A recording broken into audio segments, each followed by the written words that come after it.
गोमांस बिक्री करुथिबा अभियोग दलित युवकंकु संघबद्ध आक्रमण सोशल मीडिया रे हला वीडियो वायरल एओएसए पक्षरु तीव्र निंदा।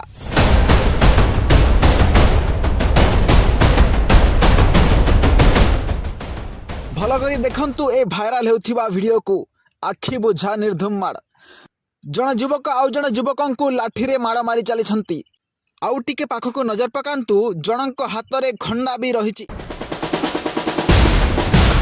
किछि लोक माड़ मारिबा को मना करुछंती। दादा दादा सी दादा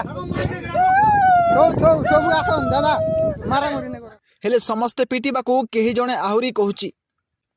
एई घटनाटी हेउची कलाहांडी जयपाटना थाना अंचल रो कलाहांडी जिला जयपाटना थाना तालगुड़ ग्राम रो दुई दलित युवकों को संघबद्ध आक्रमण हेतिबा घटना स्थानीय अंचल रे चर्चार विषय पलटिछि।